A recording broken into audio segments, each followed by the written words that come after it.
Hi, I'm Liam. I just moved like last month. I have a Welcome. compound question here. Two really big issues: tariffs and the F1 deportations. Both kind of related in the fact of how you going to keep Trump as a crazy person in the White House that can't actually affect me. Kind of like the people on the like A subway trains that kind of rant, but like over there and not near me. Sorry, could you repeat? I'm sorry, folks. Sometimes it's a little hard. Can you? You have Oh, to speak. sorry. It was really about how, like, all these tariff problems and stuff has started affecting and the F1 deportations, how you, like, combating Trump's craziness with that. Yes. Okay. And you said combating his craziness with fact. You said. In all of those situations, how are you combating Okay. Trump's craziness, Okay. tariffs, F1 visas? So a lot of this has to do. I think there's different kinds of ways to approach Trump. I think a lot of times people have seen, perhaps felt the Democratic Party being a little on its back foot uh, in the Trump administration. And I think it's because there are multiple ways to address Trump. And oftentimes, there are a lot of people who think that we need to lean on institutions and rules and like processes in order to roll back and resist everything that the Trump administration is doing. And it's not to say that those things should be abandoned, because sometimes we do win. Like we are able to turn some of these things over in court. We are able to roll some of these things back, but also we can't rely on rules with a rule breaker. And it means that we have to get creative. And it really does mean that with a reality TV show president, that public opinion matters.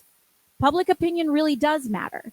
And when we're able to be on our offense with some of these folks and we're able to turn the public tide, then we are sometimes able to get and secure some changes and some rollbacks in what they are planning to do. And so I think we need to have, and this has been to our point here and what we did 6 years ago, both an inside and outside strategy. And sometimes I think it has leaned too much on an inside strategy with not enough of an outside strategy. And it's very important that we be organizing and educating people right now. So on the point with tariffs, these tariffs are going to start to be, I want you all to know, we're going to really start feeling the consequences of these tariffs in about 2 to 4 weeks from now. Because in terms of our supply chain, and we all now are much more familiar with supply chains after COVID, in terms of supply chains, when these tariffs are announced and when they start to become enacted, we don't feel the issues in our supply chain the next day. It's when everything that was from the ports coming into the ports the day that it was announced, when that gets to our shelves and after they've been bought up, it's about what is happening at the ports the day after and a couple weeks after. And as we've seen, maybe some of you have seen, some of these ports are starting to kind of empty out a little bit. And so I don't say this so like people start stealing all the toilet paper from Costco. Please do not do that. But it's to say that things may get more expensive, and we're going to feel those changes in prices, not in an immediate sense, although some people may have already seen some prices go up. But we're going to really start feeling that in the next 2 to 4 weeks. And when public opinion, when it's very important that we continue beating the drum that these price increases are because of the tariffs, that the tariffs are doing this. Because what they don't want is for people to connect, A, to be aware that prices are going up, and B, to connect the dots that the prices are going up because of those tariffs. And so we need to be really sharing that information.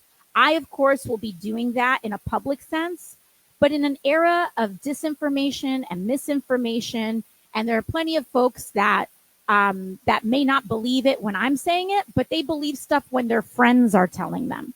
And so our social ties and our social connections and personal relationships in transmitting information are now more important than ever, because there are lots of folks that maybe won't believe CNN, or they may not believe TV, but they will believe when you say something or when you re-amplify some information.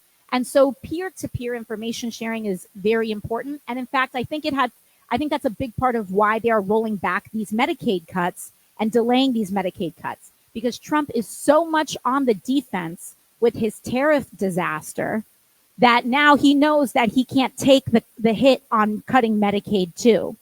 And so I think that we have to just continue to lay on him with respect to that.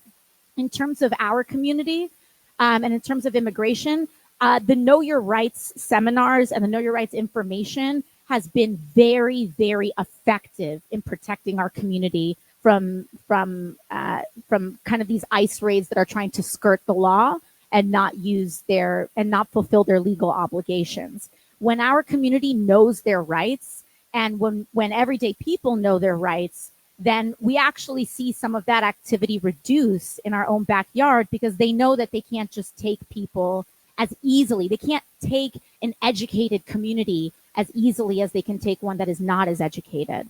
And so we have lots of Know Your Rights materials. If anyone here would like them or would like to distribute them, we have flyers available. We have them in digital versions for you to print out. We have them in physical versions for you to take home. But feel free to request those, and we're happy to provide them. Thank you. Our next question